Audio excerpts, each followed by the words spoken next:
തൃശൂരിൽ CPM-നെ വെട്ടിലാക്കി ഡിവൈഎഫ്ഐ ജില്ലാ സെക്രട്ടറിയുടെ ശബ്ദരേഖ പുറത്ത്. VP Sarath പ്രസാദാണ് AC Moideen, MK Kannan തുടങ്ങിയ നേതാക്കളുടെ സാമ്പത്തിക ഇടപാടുകൾ സംബന്ധിച്ച കാര്യങ്ങൾ വെളിപ്പെടുത്തിയത്. വിഷയത്തിൽ പ്രതിരോധത്തിലായതോടെ പക്ഷേ ശരത് പ്രസാദിനോട് CPM വിശദീകരണം തേടി. ശബ്ദരേഖ തൻ്റേത് തന്നെയെന്ന് രാവിലെ സംബന്ധിച്ച ശരത്ത് വൈകുന്നേരം നിലപാടിൽ മലക്കം മറിഞ്ഞ് ഫേസ്ബുക്ക് പോസ്റ്റ് ഇട്ടു.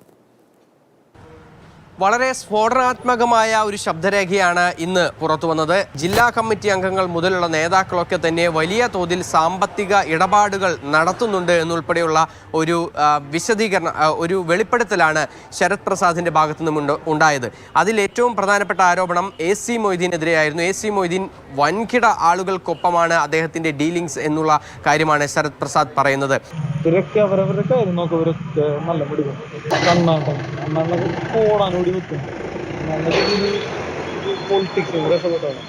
തൃശൂർ നഗരത്തിൽ കപ്പലണ്ടി വിറ്റ് നടന്നിരുന്ന MK കണ്ണൻ ഇപ്പോൾ കോടിപതിയാണ്.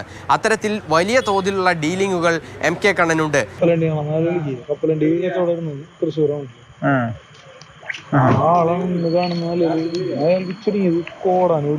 നടത്തറയിലുള്ള CPM നേതാവായ നിബിൻ ശ്രീനിവാസിന്റെ അടുത്താണ് ഈ വിഷയത്തിൽ ശരത് പ്രസാദ് സംസാരിക്കുന്നത്.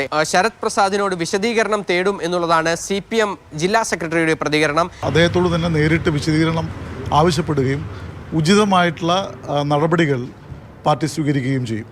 ഏറ്റവും രൂക്ഷ വിമർശനം ഈ ശബ്ദരേഖയിലുള്ളത് MK കണ്ണനാണ്. MK കണ്ണനും ഇത് നിഷേധിച്ചുകൊണ്ട് തനിക്ക് വലിയ സാമ്പത്തിക ഇടപാടുകളോ ഒന്നും തന്നെ സമ്പാദ്യമോ ഒന്നും തന്നെ ഇല്ല എന്നുള്ളത്, ബാങ്ക് അക്കൗണ്ടുകളുടെ കാര്യം ഉൾപ്പെടെയുള്ളവ പറഞ്ഞുകൊണ്ടാണ് MK കണ്ണൻ വ്യക്തമാക്കിയത്. ഇവന്റെ കഴിഞ്ഞ തെരഞ്ഞെടുപ്പ് കാലത്ത് നിലമ്പൂരിൽ നടക്കുമ്പോൾ അൻവറിന് കൂടിയായിരുന്നു ഇപ്പോൾ രാജിവെച്ചു എന്ന് പറഞ്ഞു.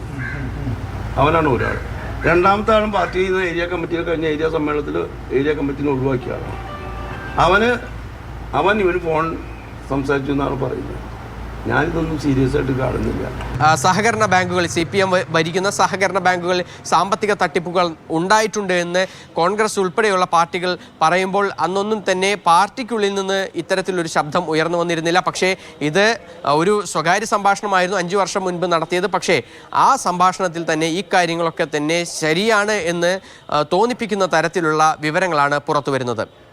MS Lishoy, Mathrubhumi news, Thrissur.